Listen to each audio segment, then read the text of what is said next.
Good morning. My name is Stephen Goldberg, and I'm the debate coach at both McClatchy, one of the debate coaches at both McClatchy and Nevada Union High Schools.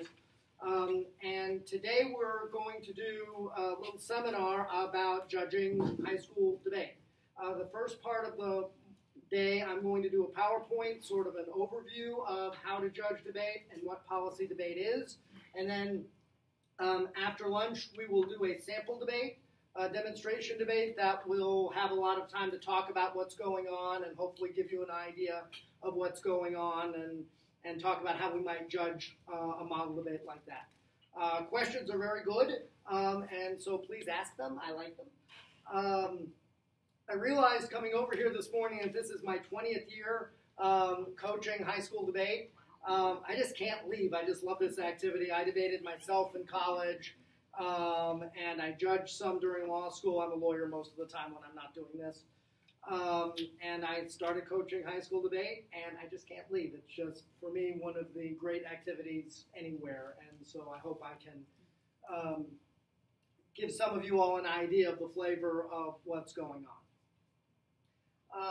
But let me say first, and I did hand out a PowerPoint, which is slightly different than what's going to be on the screen. For some reason, the jump drive I had decided not to save the new version. So, but we can work with that. So let me begin with what is this thing that we do called policy debate? It is a debate between two people, 2-on-2, and it focuses on a policy proposal called a resolution, and we debate the same topic for the entire year. And obviously we'll get into a lot of detail about what that is in a moment. And you'll notice the second page of the handout is unfortunately missing from up here, but it's a very important slide that I want to begin with first. There's a couple of important things about judging any form of debate, and I'll mention at the very end the other types of debate that you might be asked to judge. But there's really three things I think that if you can do these three things, you'll be just fine as a judge. The first is to try and keep your personal views outside the room. Try as best you can to judge the debate based on what the debaters say and not on either what you think they should have said or what your personal views are. That can be really difficult. It's one of the hardest things for a judge to do.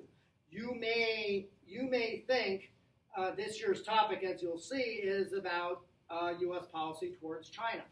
You may think that China is the evil empire coming to get us and we can't ever try and work with them. And you may think that politically, and you need to do your best to keep that outside the room when you're judging the debate. The second important thing is that you are the audience for the debaters. It is the debater's job to adapt to you. And you may hear some of the debaters saying, oh, we hate parent judges, we don't like that. Don't listen to that. It is up to the debaters to adapt to you as the audience.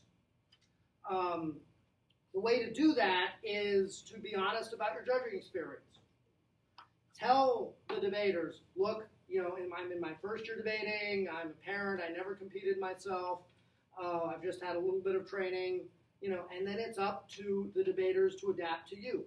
And if you don't understand the debaters' arguments, if they're talking too fast or they're using jargon or whatever that you don't understand, that's on them, not on you. As long as the debaters know who their audience is, it's up to them to adapt to you and let them complain all they want.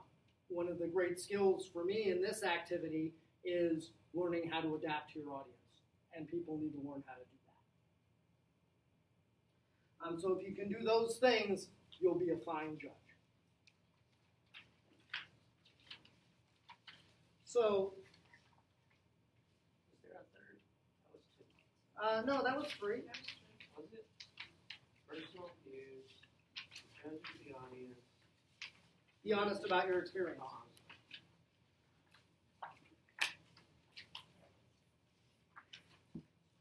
So this year, and somehow I didn't change 2015-16 to 16-17, but it's the correct resolution. This year's resolution is the United States federal government should substantially increase its economic and or diplomatic engagement with the People's Republic of China. So pretty big topic this year, and we'll talk a little bit more about that. So the debate itself, a policy debate, consists of 8 speeches. The first 4 speeches in the debate are called the constructive speeches, and those are each 8 minutes in length, and there is a 3-minute cross-examination between each of those 4 speeches. Do both teams present affirmative and negative positions? No, one team is affirmative and one team is negative. And so that'll change every debate. So both teams, every team that's competing will debate both sides of the resolution. And how much time prior to competing are they informed of which side they're going to be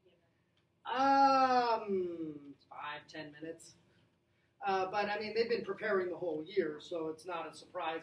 Every tournament's a little different about that. It just depends. What'll happen is at the league tournaments, it's still posted on paper. It'll be posted on the wall. People will see it, and there'll be a few minutes for people to get to the rooms. A lot of the invitational tournaments on college campuses that are bigger, a lot of those are doing electronic balloting and sending it all out electronically now. And yet you get notified by text. It's taproom.com. And so you can sign up to follow your team, and you'll be notified as the same. Well, it's taproom.com, and you have to register. Well, you register, but then every tournament you have to tell it, okay, I'm here at the tournament, I want to follow whoever. So. And then the cross-examination is just the other team cross-examining? Right, it's the other team asking questions. And I have a couple slides about that in a moment. The second half of the debate is the rebuttals, and those are each 5 minutes in length. You'll notice that the negative has 2 speeches in a row. It has the second negative constructive and the first negative rebuttal. So the negative speaks for 13 minutes in a row, and then the first affirmative rebuttal has the wonderful job of answering 13 minutes of arguments in 5 minutes. It can be an interesting challenge for the 1AR. There are not supposed to be new arguments and rebuttals. The arguments are sort of made, that's why they're called constructive. The arguments are constructed in the first 4 speeches, and then the rebuttals are where the arguments about who should win the debate are actually made, and the arguments are sort of crystallized and brought together.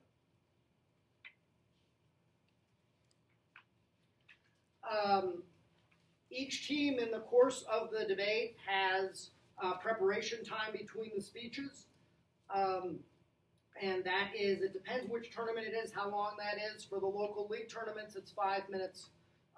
For invitational tournaments, it's 8 to 10 minutes. And that's for the entire debate. And so someone can use, for example, a minute before the first negative constructive, and 3 minutes before the second negative constructive, and 2 minutes before the second negative rebuttal. They don't have to tell you what it is. You just start the timer and keep track of it.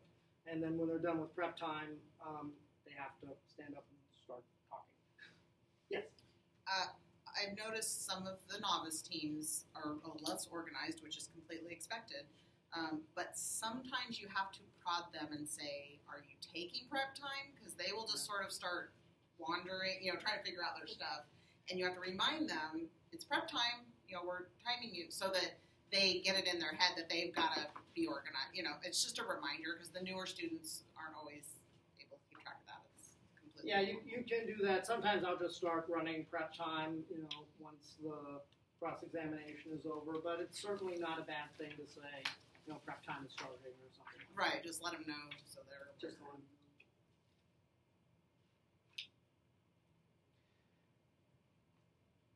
So I mentioned cross-examination. The way it works is the speaker who is not speaking next asks the questions. So for the first affirmative constructive, the second negative constructive is going to be doing the cross-examination. And cross-examination is used to probe arguments, set up arguments, understand what's going on. Don't expect Perry Mason. This is not we're trying to get you. This is trying to either set up arguments in a certain way, or a lot of times it's, okay, what was this argument? And there is nothing wrong with that, because it's really important for the other team to understand what the arguments are in order to be able to answer them. And so that's not a negative thing. It's sometimes I'll even call it cross-examination and points of clarification, because it's a lot of the time it is trying to figure out, okay, what really is this argument? What does this piece of evidence really say? And there's nothing wrong with that. So it's a little bit different than a cross-examination in a trial.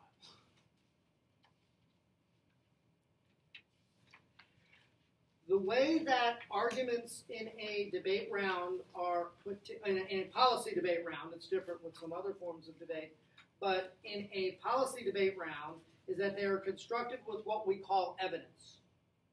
And these are paragraphs or longer from articles, books, websites, etc., that make certain arguments. And then the way that many of the constructive speeches are put together is evidence is put together to construct a logical argument.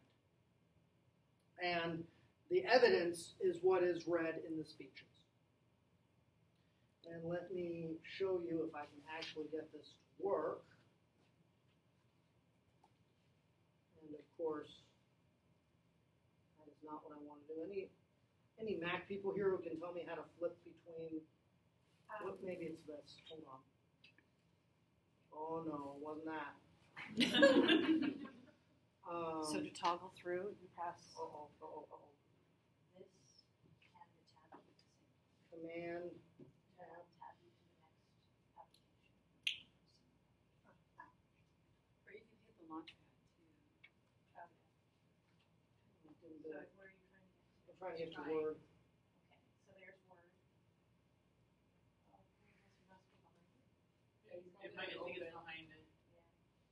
I was gonna say, down on the bottom right, there's a little window he can click onto. There's another one. I may need you to help me put it back. So I wanted to show you a couple of examples of what I mean by evidence.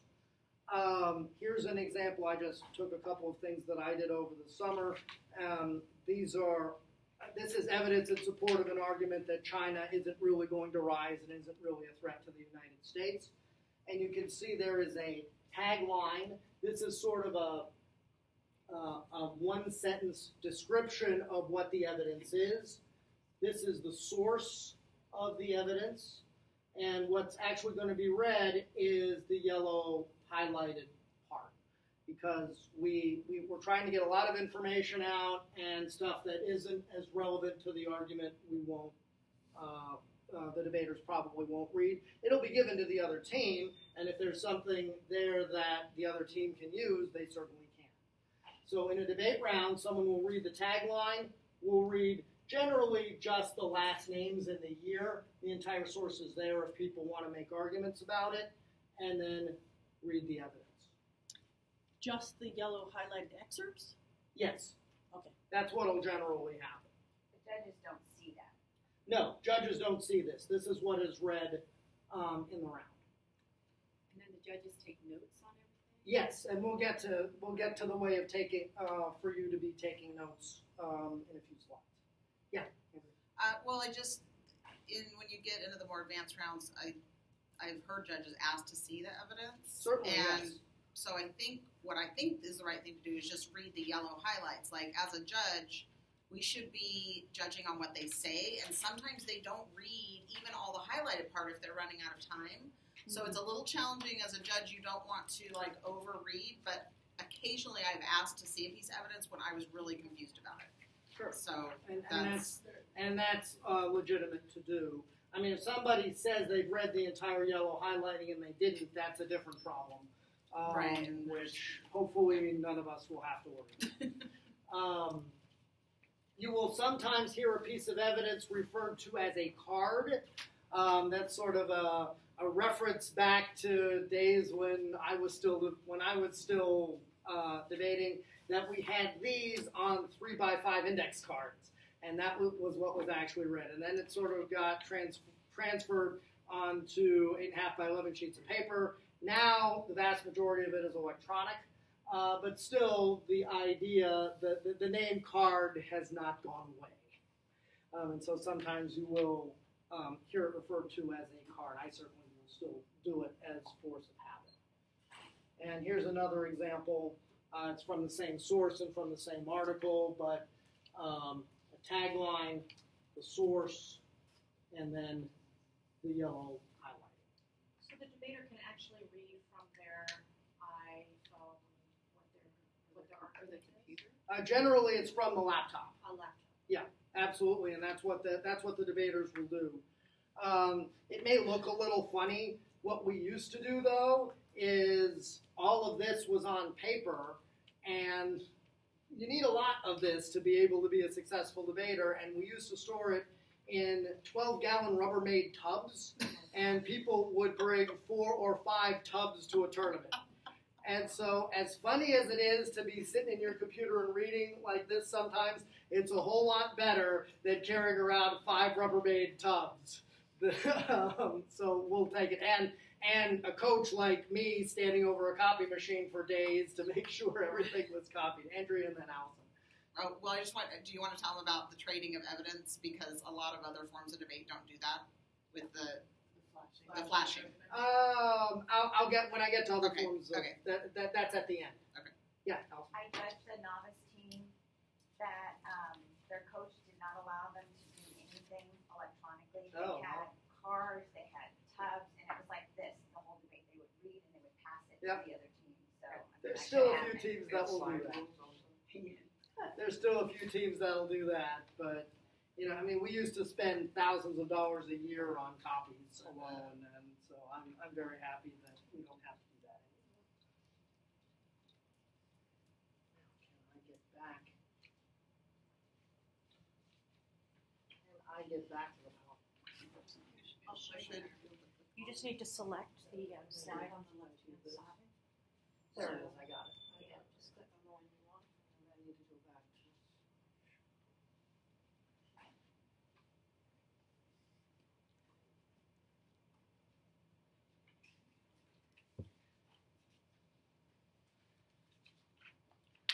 So the first affirmative speech is what begins the debate, and that's going to be, in general, a pre-written speech that people have prepared beforehand.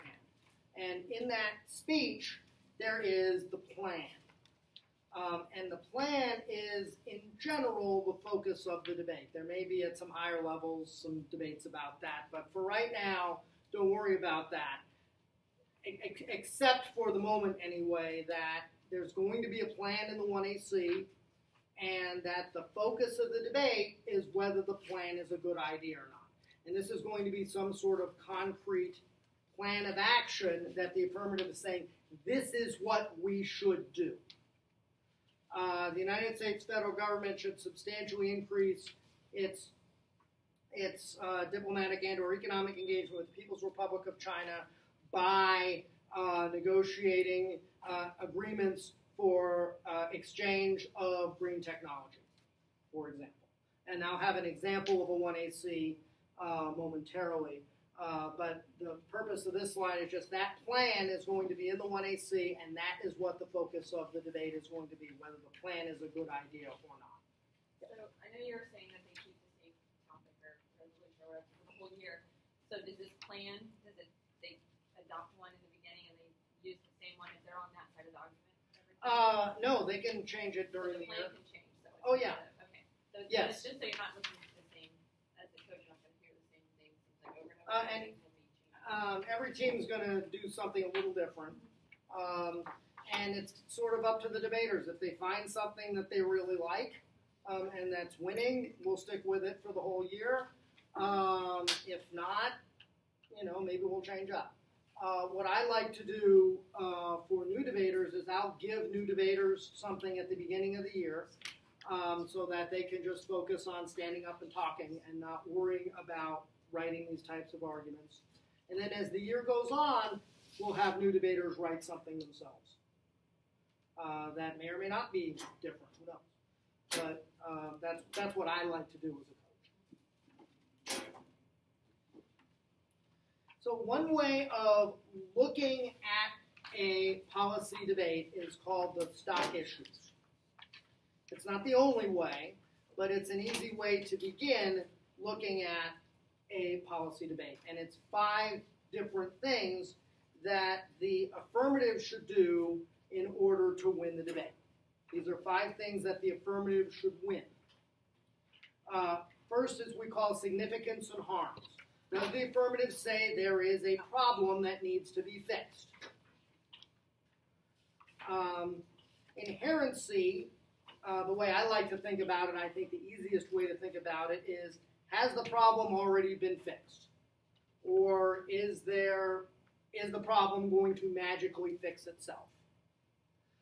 This is not generally a big issue, but every once in a while, someone will make an argument, have an affirmative that already happened. It happened to Nevada Union a couple years ago. We were arguing to launch, on the space topic, we were arguing to launch a satellite called Discover, and then the federal government in January agreed to launch the Discover satellite. And so we had to get rid of RF. And some teams didn't, and they lost those debates.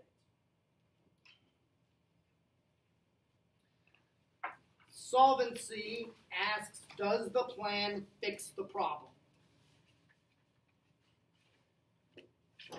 Topicality is, does the plan fit within the resolution? And I'll have another couple of slides about that in a moment. And the last thing is advantages over disadvantages. Does the good things that the plan does, are those more important than the bad things that the negative will say happen because the plan passes? Which is more important? Which is bigger? So another way to think about this is sort of a mnemonic. Perhaps a little crude, but it works. But this is, when you hear your debaters or you hear people talking about the shits, they're not swearing at you. They may very well be talking about the stock issues because we do teach this mnemonic. Let me mention topicality a little bit. This is the question, is the plan within the resolution? That is, and you see I forgot to change this slide because that was last year, but in this case, does the plan actually increase the United States federal government economic and or diplomatic engagement with the People's Republic of China? It's correct on the handout slide. So there's some things that when you think about this topic that are going to be pretty obviously within the resolution. For example, if we try and talk to China about North Korea, that sounds a whole lot like engagement with China. Some things are going to be clearly not topical. The United States government stopping reading emails without a warrant. That was last year's topic, not this year's topic. Some things are going to be a close call, and topicality is one of the things that is often debated in the round. And the best example I can think of an affirmative you might hear that I think is going to be a close call would be that the United States repeals the steel tariff that it imposed on China a couple of months ago. Because while that sort of does something with China, is that engaging with China? It is United States unilateral action. I don't know. That's what the debate.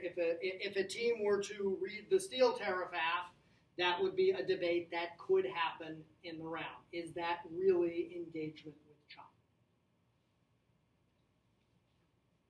It's being nice to China. And let me show you. Here, let me see if I can get this to work. So if they were to use the steel tariff as an example, but used it in a broad enough perspective that it did encounter engagement with other countries because of their repeal of the steel tariff, does that fit within, if they were to say they repeal the steel tariff against China so that they can work more closely with North Korea, blah, blah, blah? Possibly that would be the argument that that would be one of the arguments I think that the affirmative would make. I'm trying to get up. I'm trying to get up a different Word document, and it's not. China collects the steel for weapons, bullets. Goldberg on the bottom right. There's a little window on the right. Where? By the garbage can. Yeah, click Here, on that. got it. Okay. So here is, that's working. Here's an example of an affirmative. This one happens to be about the United States cooperating with China about space exploration. I just took this from the National Debate Coaches Association website. It's not anything super secret. But you can see it begins by an argument about inherency and significance. What's the problem now? And that is we can't cooperate with China about space.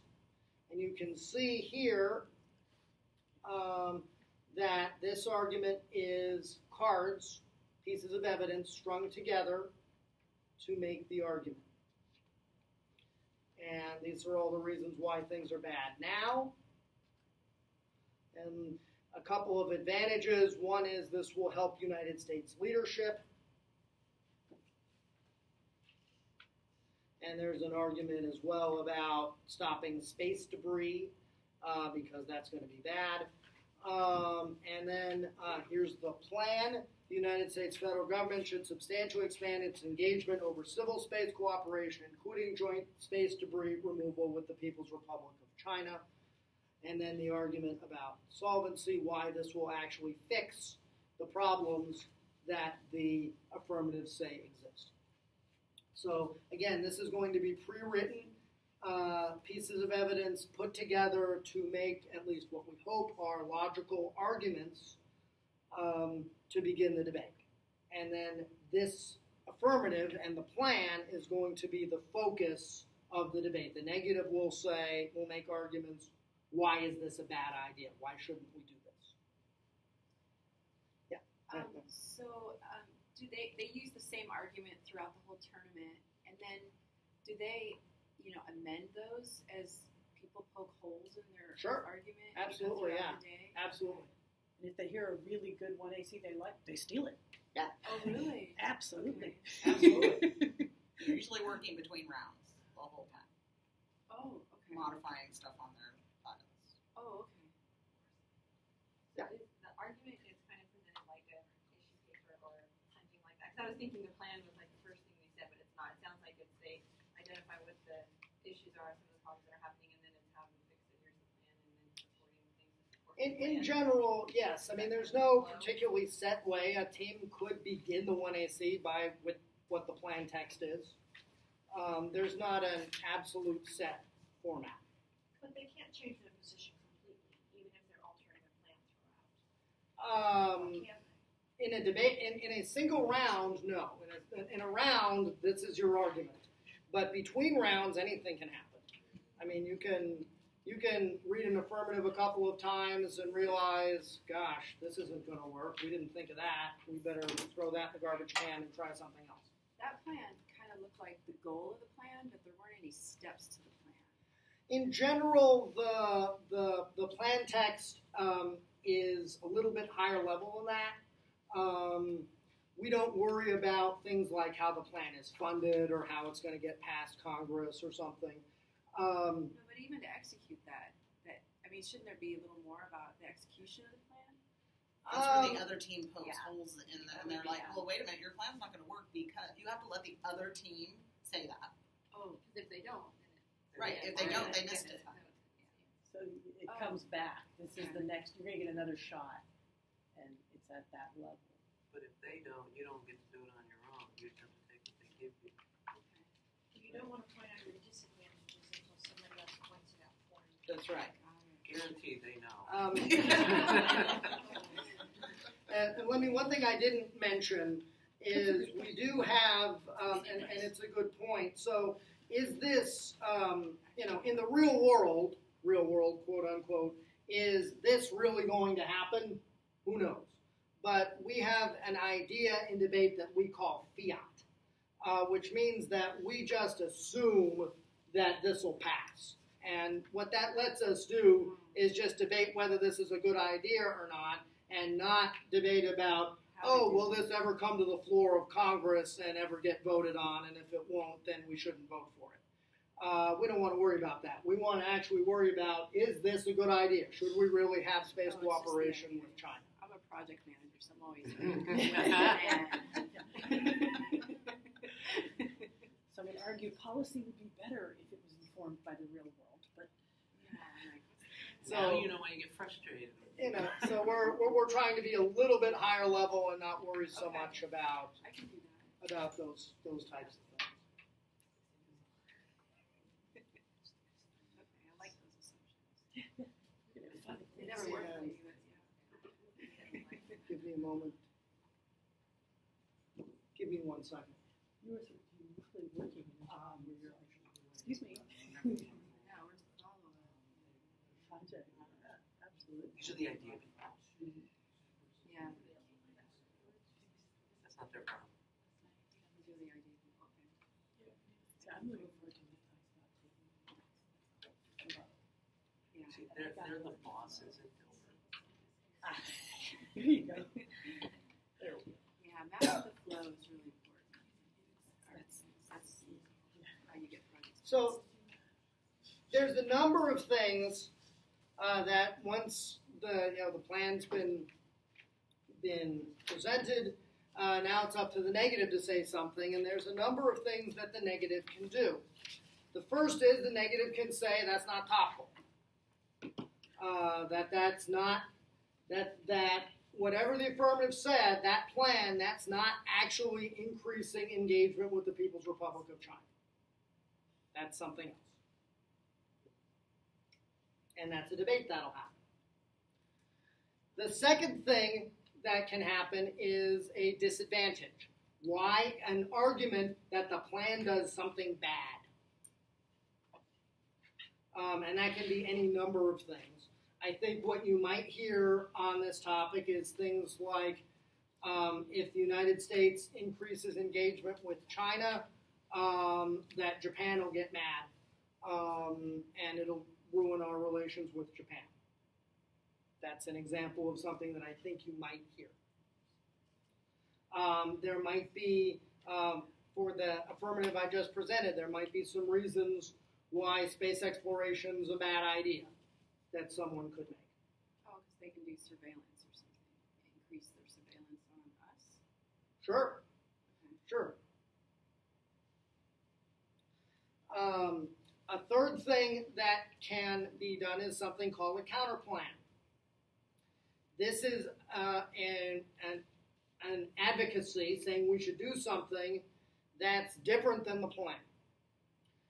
And there's sort of two parts of that. The first is that it is competitive. That is, you can't do them both at the same time. Essentially, the argument is that there's an opportunity cost. We can, if we do the affirmative, we can't do this other way, which is better. And in general, although there's a lot of thoughts about this, at least it can be not topical. That is, it's not saying the resolution is true. It's saying there's another way to do what the affirmative wants to do that's better, that's not the resolution. So an example on this topic, let's say take the space app that I just mentioned, a counterplan could be that Japan should work with China on space cooperation. And that's better than the United States doing it for whatever reason. Even though that's not our engagement. Well, that's the whole point. It's not our engagement. We're saying, this is the negative saying the resolution's wrong. We don't want to do it. We don't want to do this affirmative. But that's where you're getting off, in a sense, off the topicality, because you're trying to derail the affirmative. Right. Not really, because that's why it has to be competitive. What the affirmative is going to say is, in a sense, you are not part of the topic because we can do both of these things at the same time. And if we can do both of these things at the same time, the counterplan is not a reason not to do the affirmative. But if we can't, if there's some good reason why we can't do both at the same time, then that's a reason why the affirmative is a bad idea and we should do the counterplan instead of the plan. Does that make sense? And then it goes back to the app to have to respond to That's right. To the counterplan. Yes. And they may say you're off topicality. Oh, sure. That's Japan engaging with China. The name can be non-topical.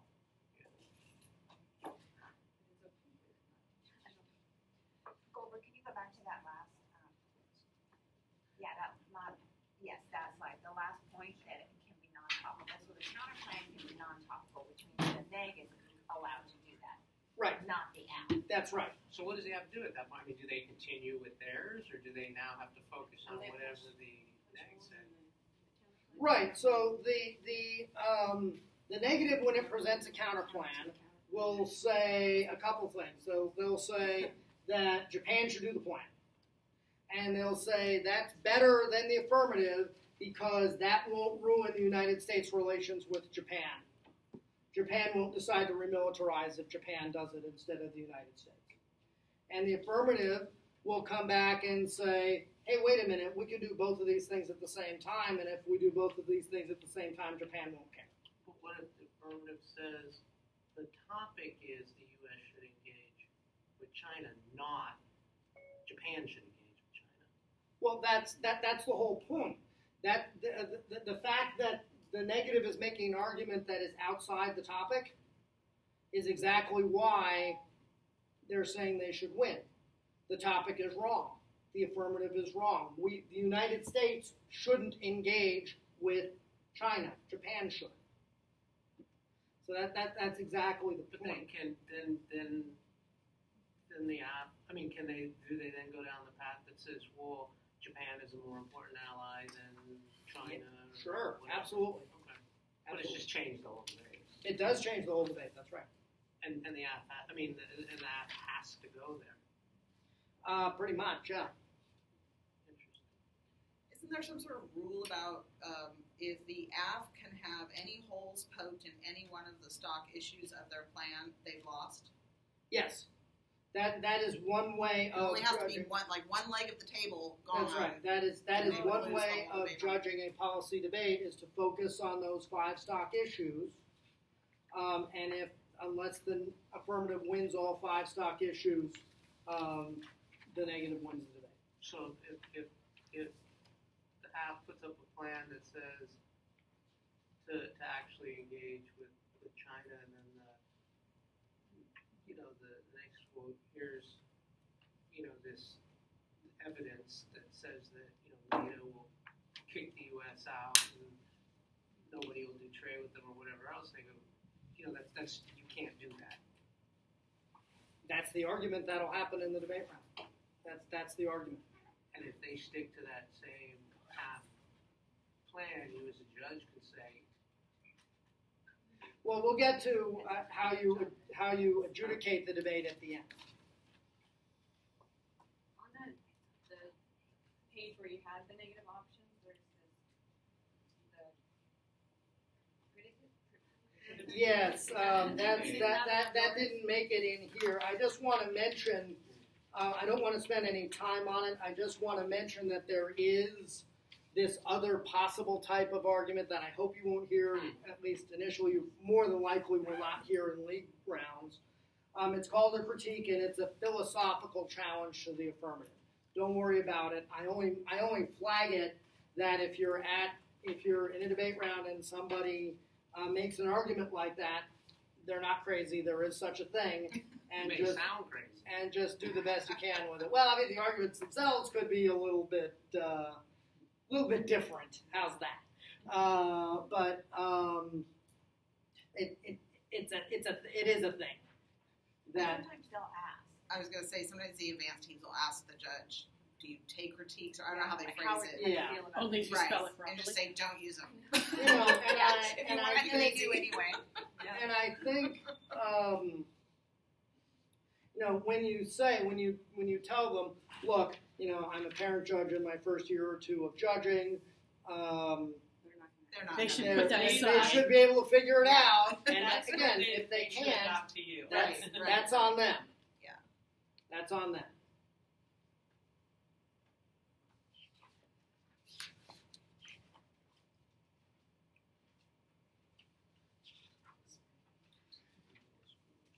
So in judging a debate, we have a way of taking notes about a debate. It's called flowing the debate. And the way it works is it's taking notes in columns about each speech. And so what you'll do is you'll write down what the 1AC is in this column. 1NC.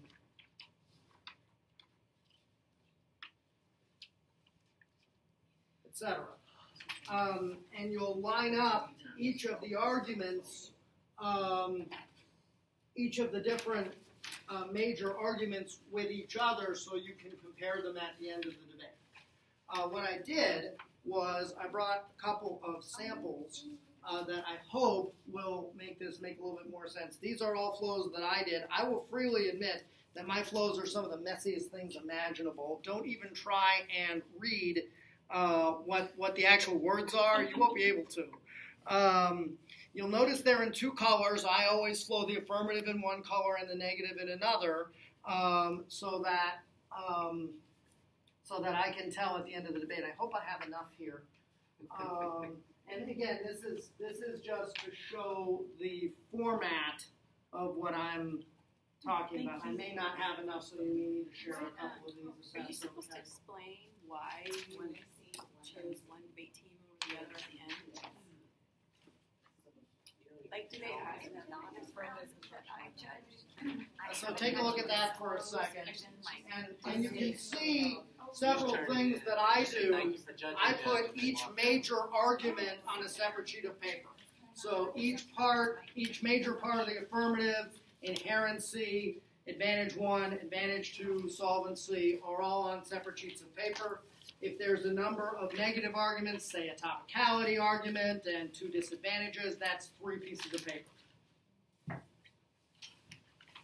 So my question was, do you ever have to explain why you chose one team over the other? Yes, in writing. Let me get to. I've got a couple slides on that at the end. So And you don't do it verbally to the debaters. you don't have to. No. They'll usually ask if you disclose them during the round, and you can say yes or no to them. You're under no obligation. You're don't under have no to. obligation. Can you say the colors again, why you do the different colors, just to separate the columns? Sure. I do affirmative in one color and negative in the other color, Okay. so that I know. Who said what? So I know who said what. And you'll notice a couple of those columns. You'll notice for the affirmative, you've got, say, I'll use like black and blue. The ones where blue is the furthest left-hand column, that's going to be the affirmative. The ones where black is the furthest left-hand column, those will be the negative positions, like the disadvantages, topicality, counterplan, etc. This is like all for one. This is all for one debate. The debates that you hear won't have nearly that much going on. But I hope, does that help? I hope. Yeah. Oh, it's absolutely. Well, Yeah. the debaters are doing the same thing. Yes, so they are. They're able That's correct. components. That's correct. Some debaters will do it on their computer instead because there are templates to do it. It's just a choice. I learned how to do it on paper, so that's the way I keep doing it. I'm not really catching the whole, you put different arguments or different parts of it on different pages thing, so I assume we're going to go into that more. Well, let me see if I can. It's hard to read your writing. No, I know. That's the point. My writing is not good. I freely admit that. So, for example, here this is. Yeah. So, for example, let me. And then it's been countered, and this is telling me that they've dealt it. When you have a page where it's all like this and nothing is responded to, or actually the green, that's telling you they didn't answer any of the points that were put forward. So on some level, it doesn't matter what this says. This tells you these were ideas they put out, and they never rebutted them. And you have to stay within the little constructed frame you've made, and that's a part of the frame, and they didn't do anything about that. So I win it. Thank you. Just like that. I say usually the kids will say the other team dropped this issue. Well, you kind of have, you can verify by looking at your notes if they dropped it or Do not. they lie about what the other team said? Sometimes. Sometimes they stretch the They interpret it differently. Yes. So, for example, in this sample flow, there's an inherency argument at the top. There's an argument. This is all from last year's surveillance topic. So there's an argument about anti-Muslimism, and there's an argument about what the app should do. And then there is a whole thing called solvency, which is why what the affirmative says to do will fix the problem.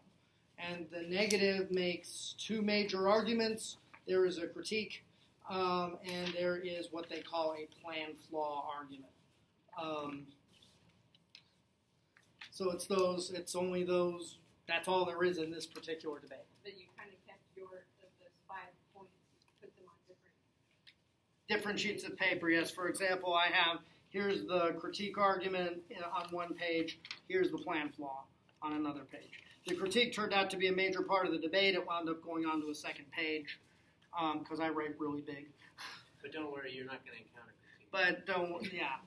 And in a league debate, a good debater that's adapting to you as a judge will hold your hand through all those arguments and at the end kind of say, this is what we did on this argument, and they'll walk. Both teams should do that, and then you have to go with who you buy more. But with a parent judge, that's again on them to make sure you reach the end they want you to reach. Usually at the beginning they'll say, okay, we're going to go over the plan, we're going to, they'll give you the major subject matters that you can write on each piece of paper. Right, that's what they should do. They should. At the beginning of every speech, they should give you a roadmap, exactly, so you know, okay, I'm going to talk about the Japan disadvantage and the case arguments. Sometimes when they lay out, like, here, my arguments are going to be X, Y, and Z, and then they go into them, or they don't really do that? Because I know they did that in middle school debate. Well, they'll do a roadmap, and then the speech will begin. And sometimes they'll summarize after each little section, especially if it's a parent judge, they should be summarizing. And I know what I do in flowing is to make sure I keep up. I'll have abbreviations for stuff, and you'll all develop how you do it. I'm not going to write out China. It's going to be capital C. Russia will come up a fair amount. I'm not writing out Russia. I'm writing R or R with a circle around it. I'll use an arrow for causes. X causes Y. I'll use an arrow. Change, I'll use the triangle delta symbol for that. You'll develop your own, whatever works for you. But yeah. So the more novice a debater, are you going to have fewer notes because they have Yes. less counterpoints? Yes, absolutely. Yeah, these are all varsity debates. So these are more than likely more complicated debates than you will be.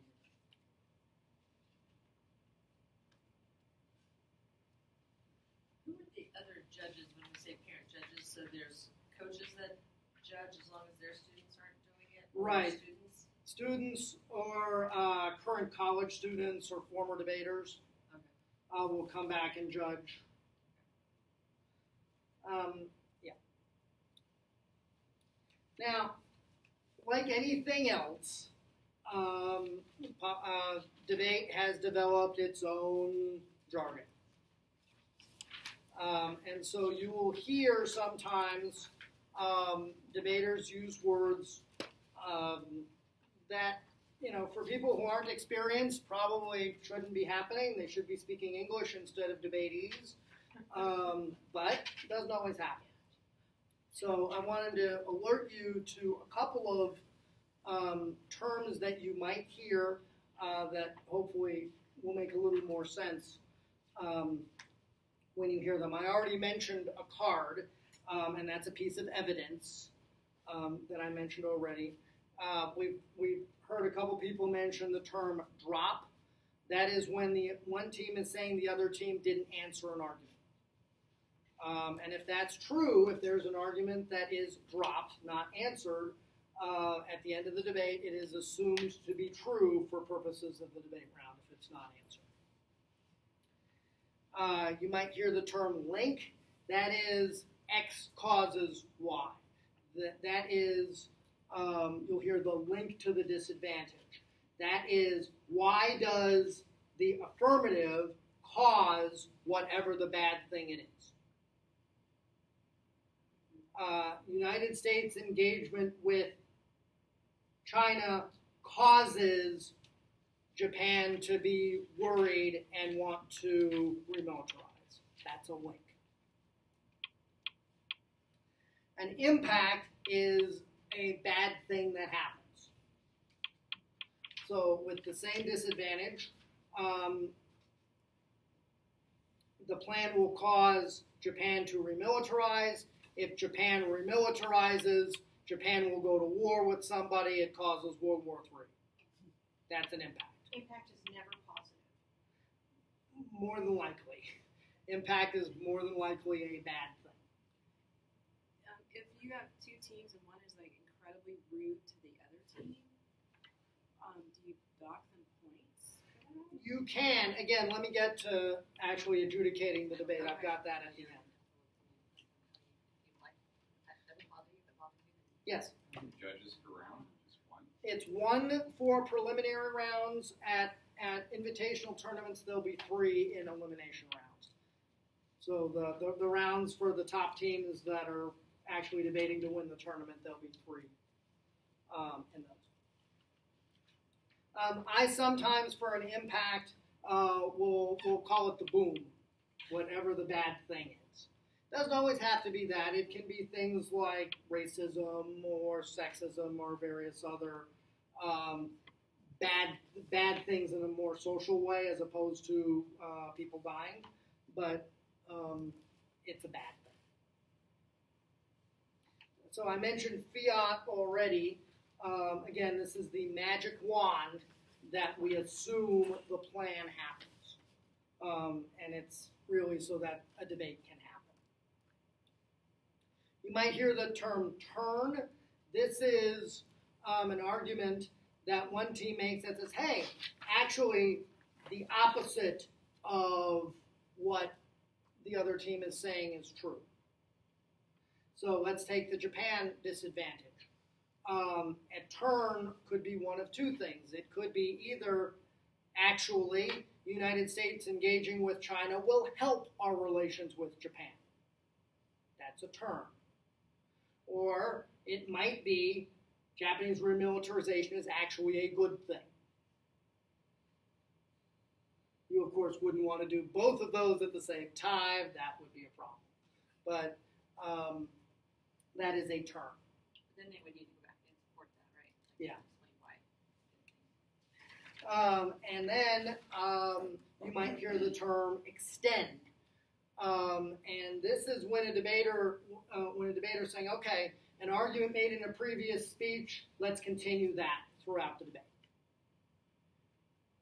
So is that like saying that an argument they're presenting in 1AC, they're going to continue presenting in 2AC, and if they don't extend it and then they revisit it in 2AC, they weren't supposed to because they didn't extend it? That's right, yes. Now the 2AC, that's less of a problem, but in rebuttals, that's where and I'll have another note about that, about how to judge debates. But you'll hear that, and if something isn't extended, then it's gone. It essentially disappears from the debate. And so what you'll see is sort of, so how do you actually judge one of these things? I mentioned already that do the best you can to decide based on the arguments made in the round. Don't try to make arguments for the debaters. You might have heard the affirmative and you might think, good Lord, that's not engagement with China. But if the negative doesn't say that, it doesn't matter.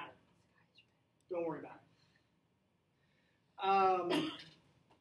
You may think of some disadvantage, some reason why the plan's a bad idea, but if the other team, if the negative doesn't make that argument, forget it.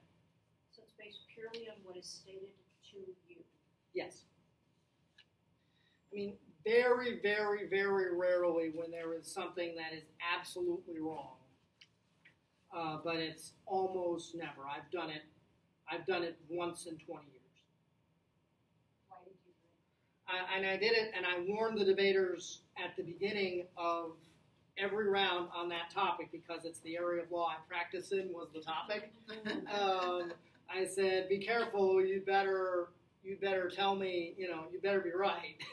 And I had a debate in a very important debate round, actually, and the only way that I could adjudicate that debate, it was a factual question that I knew the answer to. And I said, look, the negative is just telling the truth here. The negative is just right. You said that out loud? Yeah. But that's based But on I've your done, knowledge. it's not on extraordinarily rare. That almost never happens. I have done it once in 20 years. I didn't even think you were supposed to let it happen. And I only did it because there was no possible way for me to evaluate the debate without doing it. The debate was essentially a draw based on this question. It has to be something like that, and it, like I say, basically it never happens. But I didn't think that the point of a debate was whether or not the person who won is true or false. Right. It's but not. Based on how they are able to argue their point. It's not. It's not. Both sides had argued this really, really well, and everything had been met, and so then it was, how do I decide it? Well, there is this factual problem. But how do you know there's a factual problem? Unless they told you there was. But In you're this- not allowed to know. In this very unique instance, I happened to know. This is one, don't even worry about what I just said. I usually, if everything else is equal, I fall back on impact. Because for me, that's what I can understand. And usually, a lot of times, it's a social impact, not always a financial impact. So that's personally what and I tell the debaters that too. What will happen, you'll see that the debate is sort of what you're going to decide on is the arguments that are left at the end of the debate. So you've taken notes on everything, you've flowed the entire debate. But what you're deciding on is based on the last two rebuttals, what's left. And then you are evaluating those arguments that are left at the end of the debate. So the debate's kind of a bit of a mushroom in some ways. So you'll see there's the 1AC, and then there's all the negative arguments, and then there's all the answers, and then there's the negative block, which everything is expanded. And then at the end of the debate, the debaters sort of collapse down again, say, okay, here's the most important reasons that we're supposed to win this debate. And that's what you're going to be focusing on at the end of the debate. And then they'll usually say, and they didn't touch these arguments that are left on the table. Yes. They didn't touch them. So Yes.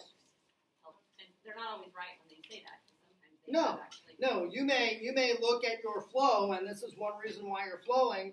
The second affirmative rebuttal says, "Oh, they never answered this argument," and you look at your flow. Yeah, they did. Maybe they just didn't hear it because they were busy writing something else on Or a they piece didn't of like the paper. answer. Or they just are lying. What you don't want to do is you don't want to vote on arguments that are not mentioned in either of the last two rebuttals. So the negative may make a topicality argument, two disadvantages, and case arguments. At the end of the debate, it may be all that's left is one of those disadvantages and the case arguments. You don't want to vote on topicality because the negative said we're not going to go for that. And that's really a strategic thing that the negative has to do in order to be able to give a good explanation of why they win the debate at the end. I've seen on ballots in league rounds that when you don't go for everything, when there isn't everything in the last speeches, that they think the negative is being weak and giving up, and that's not true. It's in fact the negative being strategic and saying, okay, here's what we can win on. And so you shouldn't judge a team harshly because they don't go, because everything isn't in the last rebuttals. Yes? Yet the last paragraph here states that it's possible for better speakers to not answer an argument that cost them the debate. That's right. So if it's a major argument that is not addressed, then it has an impact. But if they only argue two things instead of all five things, it doesn't matter. Well, I think an example of that's going to be more of a major argument. Either way, it can be that one team just is a lot better than the other one, but they make a mistake and don't answer something. Let me give an example. There's some people still mad at me about this debate, but I was right. A very, very highly regarded team and a team that was not nearly as good in a very important debate round. And the negative was the team that wasn't as good. And they made a topicality argument that had two parts in it. Two reasons why the affirmative wasn't topical. And the affirmative only answered one of them. Whoops. I voted negative in that debate. Because, there was no question which team was the better debaters. The affirmative was. But they made a mistake that they could not recover from. And when did that happen? In the rebuttal or in the... No, they made that mistake in the 2AC. In the 2AC. So whatever you say in the 2AC, you can't say something new in the rebuttal that you didn't say in the 2AC? That's right, yeah. Or same with the negative. Oh. That's right. The only way you can say anything new in the rebuttals is if you couldn't have said it before. If there's something new in the negative block, what I call the negative block, that those two negative speeches in a row, that couldn't have been answered before, of course the first affirmative rebuttal can answer that. That would be horribly unfair. So in that situation, did you tell them? Oh, yes. And they still, of course, were upset.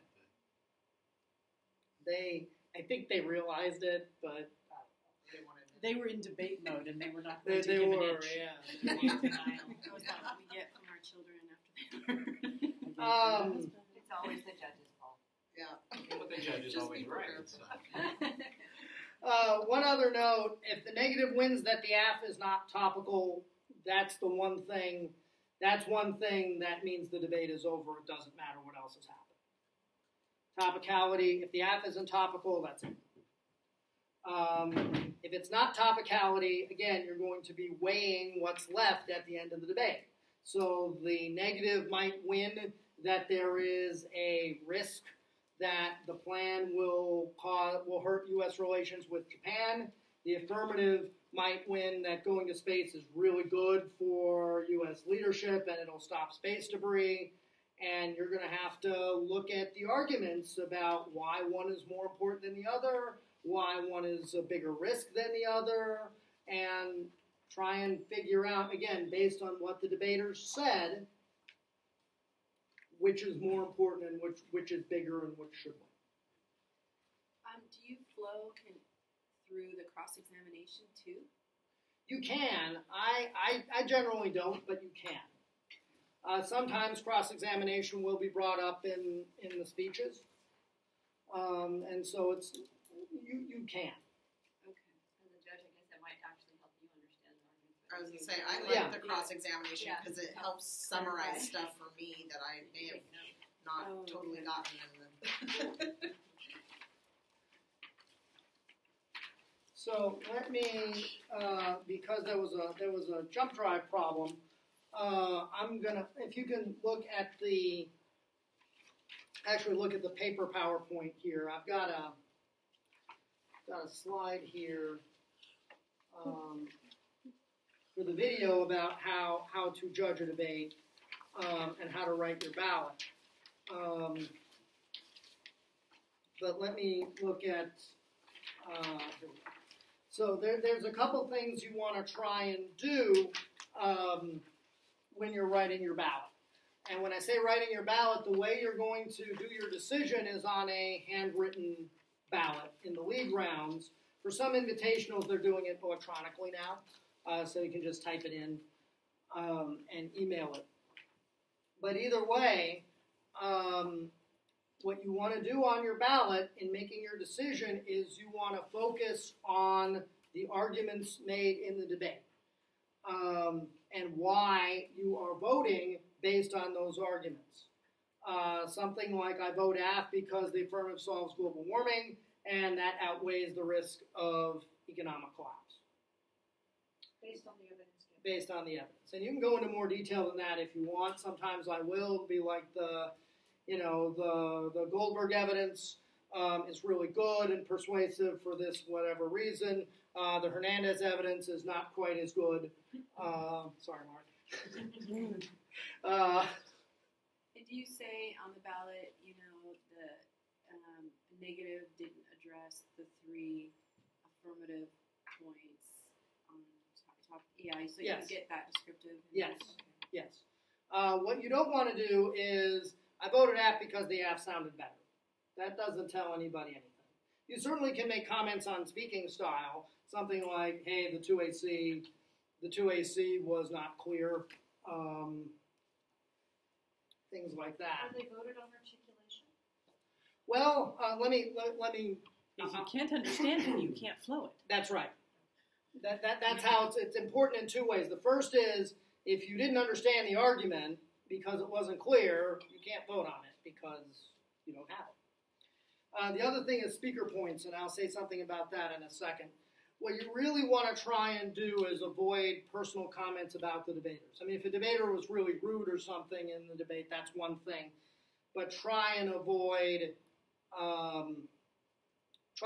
personal comments and try and avoid voting on things like appearance. I have a couple of examples here that I've actually seen on ballots that were really problematic. There was a comment about why a female debater was not wearing makeup. Luckily, the coach caught it. It turned out that it was World War III, and it was a Muslim household, and it was World War III in that household about whether the daughter should be wearing makeup, and that comment would have been disastrous. These comments go back to the kids' judges. It goes back to the coaches. Sorry for feedback. And why Well, would they have the right to say something? They shouldn't. Why does it matter if you're wearing They makeup? shouldn't, and Some that should people are never jerks. happen. I'm saying it here because it does happen, and I'm urging you to please not. Don't be a jerk. I've heard before a judge mention at the beginning to the debaters and say, hey, I'm going to let you know that I don't particularly care for the style of debating when you're yelling the whole time. So just know that if you speak and you flow, and your voice tone elevates in certain parts for emphasis, that makes sense to me. But I'm just telling you right now, I don't particularly care for when you're yelling the whole time. And I like that. But then at the end, as the judge, could you comment that if they do then yell the whole time and they continue Sure. to do that, you can comment on the ballot about that, right? Sure, absolutely. But you I don't know, wouldn't could you go vote below, against them or Well, for them? but you wouldn't go below 22 points. There's well- speaker points you can adjust, right? Yeah, but the speaker points are next, and I'll get there in a minute. But some other things like, your sweater isn't formal enough, why aren't you wearing a tie? All of those things both shouldn't be part of a ballot, should not be part of a decision in the debate, and also just should not be written on the ballot. in particular, you don't know, we have no idea why a student doesn't have a tie. It could be because they can't afford one. And so really those things should neither impact your decision nor be written on the ballot. Are judges still at that level in general where they're assuming that a person should be wearing a tie or a dress or makeup or those kind of things overall? I think it's fair to say that some are. You will also put on your ballot speaker points. And this is how well you think each individual debater did. And those are, it's between 1 and 30, but generally I go 25 to 30. Something had to go pretty wrong for me to go below 25. And in general, I've gone below 22 once in 20 years. And they have the same speaker points, or they have to have, does it have to be a one-off? They can, yes. The way we avoid that is it's actually gotten to either half points or even tenths of points. So, that's how you can really make a gradation if you really want to. So you have to? But you don't have the to. Same speaker points? You can. You can. If two debaters are really close, they can come out with the same speaker points, yeah. I just wanted to mention, talking about things that judges shouldn't say to debaters. I've had debaters be really rude to me as a parent judge. Like in the middle of a speech, I had this kid ask me if I knew how to spell a word that he just said. Oh my God. It was terrible. I really, really wanted him to lose, but he won. Yeah, So I would. I ended up like docking his speaker. Yeah, that's what I do. Terrible. And That's what I do. They do What did have you like say? The attitude. speech. But what did you say? I think I said something like, "You have 2 minutes left in your speech. Yeah, wanna talk you're wasting about your it? daylight, You wanna-" buddy. Right. Honestly, what do you think I think about that question? To derail them, that's so rude. Yeah. I will say, in general, the judges during the debate are not involved and should not respond in any way. The only communication that I'll have during a debate round, if somebody's not clear, for example, and I'm not getting them, I'll yell clear at them. I'll do that. And then if they don't get it, that's on them. But there was the question about giving oral critiques. You do not have to. My understanding is that in the middle schools that does happen. Yeah. Right. It is not in high school. You have absolutely no obligation to do that at all. Once you're experienced, certainly experienced judges who've been doing this for a while or coaches will definitely talk to the debaters afterwards. Now, I will disclose my decisions and talk to the debaters afterwards.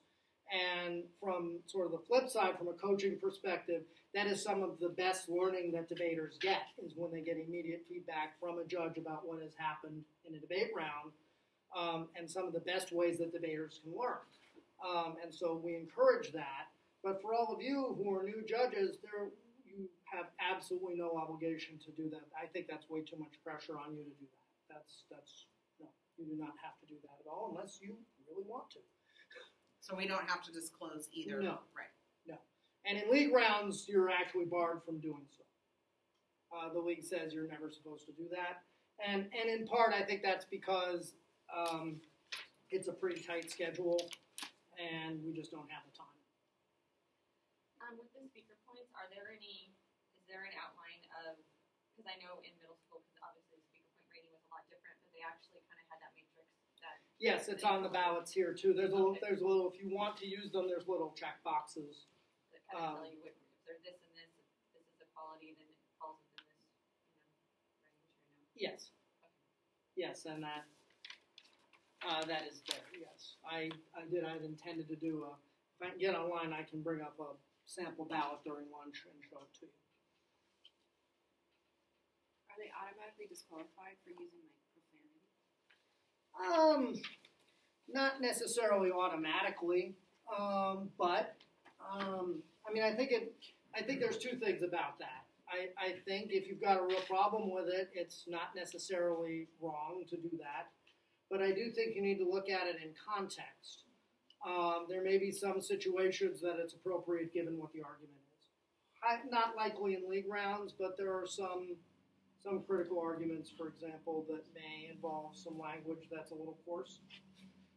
So I think context is very much key for that. It didn't get into this version of the PowerPoint, but I do have at the end of the paper one that I handed out a quick note on a couple of other formats of debate that you may be judging. And so I want to take a moment about that, but I want to say sort of the general things that I've talked about how to judge a debate are all the same for these other forms of debate. I like teaching policy debate in this forum because it is the most complicated of all of them. If you can handle policy debate, you're fine with the others. And they give a description when you're in the judge's room and you get picked for parley or whatever. You'll have a sheet that gives you a quick description of, what that form of debate is about, what you should be looking for. So one of the other formats of debate is called Lincoln Douglas. That is a one-on-one debate that focuses on values and philosophy. The topic changes every 2 months. And the topic from September to December of this year is resolved countries ought to prohibit the production of nuclear power. So if you're hearing a Lincoln Douglas debate, that's what the topic will be. There is a format of debate called public forum. That is 2-on-2. It is a shorter debate with a different topic every month or two, depending on what we decide to do. The idea of this debate is it's supposed to be like the old television show Crossfire. That's what came from. There's actually a part of the debate called the Crossfire and the Grand Crossfire.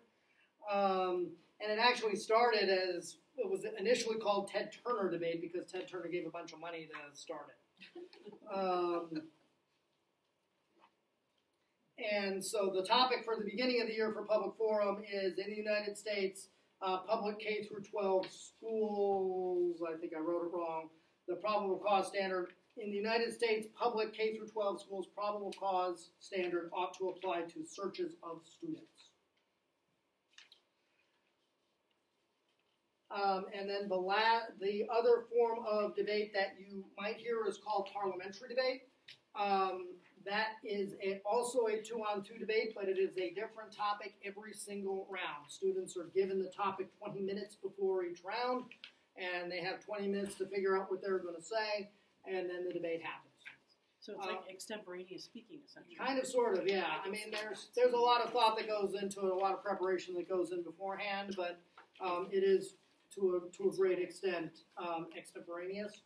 The one difference in your role as a judge is there isn't prep time in parliamentary debate. And so everybody, when a speech is done, the next speech starts immediately. Is that more like what they do in the middle school debate? Yes, it is much closer to the middle school debate, yes.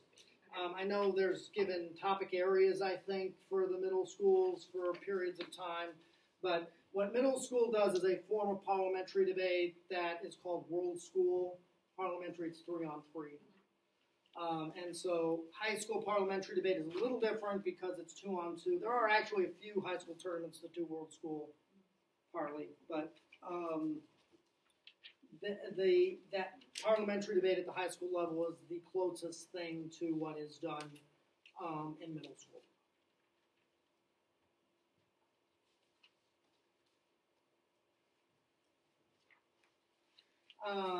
And I wanted to leave time for questions, and I think I did. So let me pause there and see if you have any questions. Yes? So if you've never judged before, you're not going to be a single judge in a competition, I'm assuming, or you'll have a partner that will make sure you know what the heck you're doing? No. No, for the preliminary rounds, there's only one judge. This is a lot like debate. Sometimes You just if there's plenty of judges, you can sit with someone and maybe help them time and sort of just sit through the debate and absorb it and see what's going on. That's the ideal situation. And you will have seen a debate, and we will have talked through a debate because we will have a debate after lunch. So hopefully that will help in making what I've said in the abstract here make a bit more sense. Do you get timers, or do you have people that are timing for you? You beg people to time for you. Sometimes. So it's the same as Yeah, it just depends. volunteers. They Yeah. time themselves a lot too. Yeah, and I mean, in the league rounds, sometimes they'll have extra people who can time. In invitationals, they will not. Yeah. But you know, you got your cell phone, and you used to have to bring a timer, and I always forgot one. But now you can just time on your cell phone. And a lot of In the addition, the debaters will time themselves. Yeah. And I think you can trust them to do it because both teams are timing it to make sure, and they'll set it so an alarm goes off. So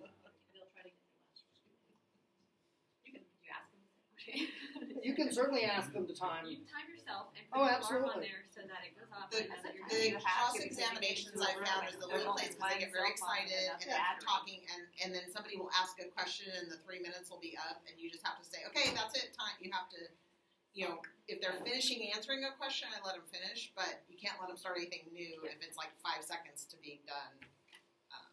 Do you say 5 seconds, 10 seconds? No. I will. I'll give hand signals, but you don't have to. I'll give 5, 4, 3. During cross-examination for sure, I'll give 2, 1, half. That's what I do. I do this a little less. I don't want to say Oh, violent. that is nice. But sometimes they're not looking at you too. They're very engaged. Yeah, that's true. Sometimes I gotta do You're this. like, hello. So are they Usually all their timers will be going off Yeah. too, because Yeah. they're all timing, so they'll be beeps everywhere. Are they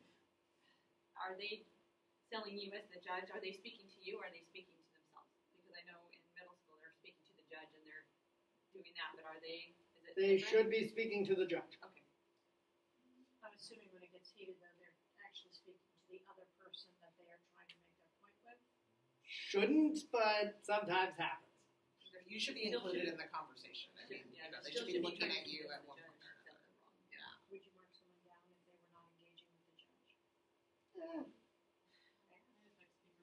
I usually just, Maybe. I've never really marked anybody down, but I've seen some debates where they've gotten rude with each other, and unfortunately it's like a little fire. One person might say one thing, and then the other person, So I usually try not to interfere unless it gets really escalated, and that's very rare.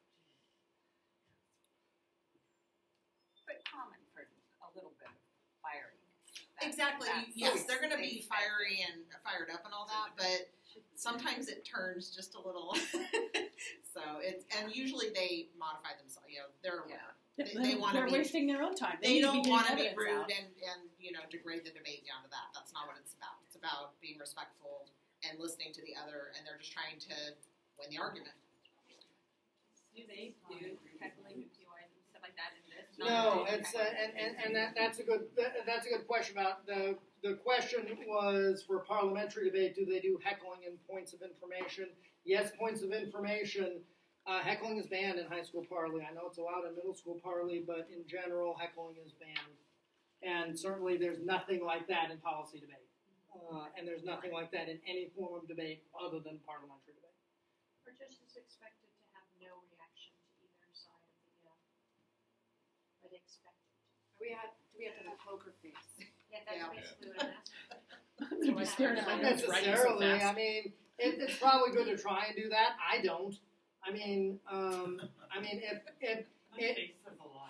if a debater is going somewhere that I know is not going to win them the debate for some really obvious reason to me, I'll do this. Or sometimes just putting your pencil I'll try and give somebody a hint. Hey, wait a minute, probably want to try something else. But you certainly don't have to do that. That's probably as you're starting out, if you can try and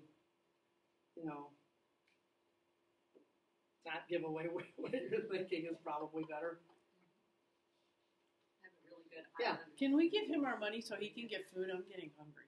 Well, there's the food's here. Food is Oh. here, So, so Now we pay you back. as soon as Goldberg is done taking questions, there's sandwiches in the back. They're all 6-inch. They're all marked on what they are. Produce is separate. Salt, pepper, condiments, everything is separate, so you can kind of build your own sandwich.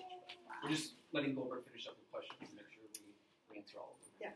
So something that surprised me the first time I judged was this idea of the tag team process, because I expected like only one person gets to ask a question and only one person gets to answer it. But I kind of got used to the idea that that happens. It's a thing. And it's Yeah, particularly in lead rounds, it's not supposed to happen all that much. But what Allison's talking about is sometimes the other debater who is not cross-examining will chime in, and sometimes the other partner who is not answering questions will answer a question. Yeah. It's allowed, it's not forbidden. It's not forbidden. It's expressly discouraged in the league rules.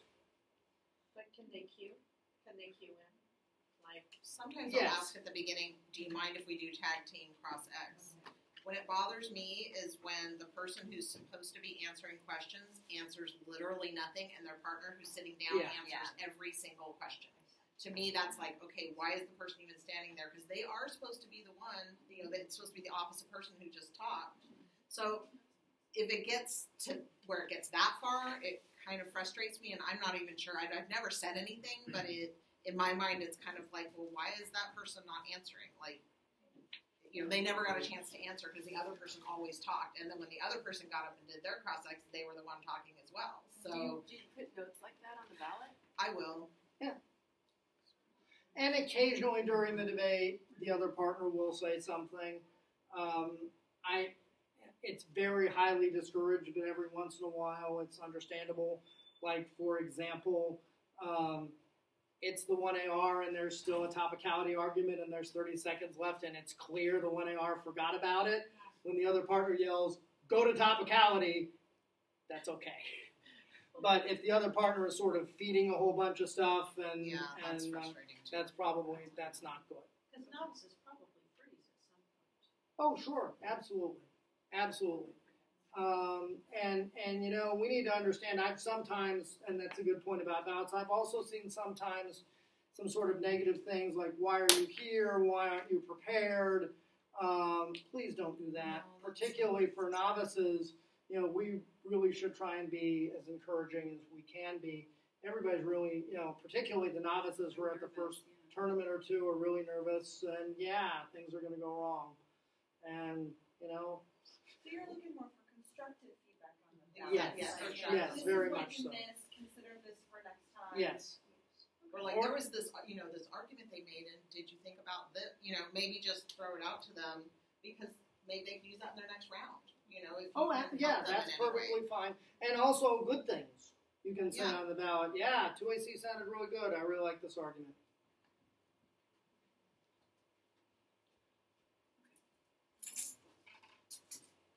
All right. Let's take a break for lunch, and then we will do our demonstration debate after lunch. And if you could, do we have a place to put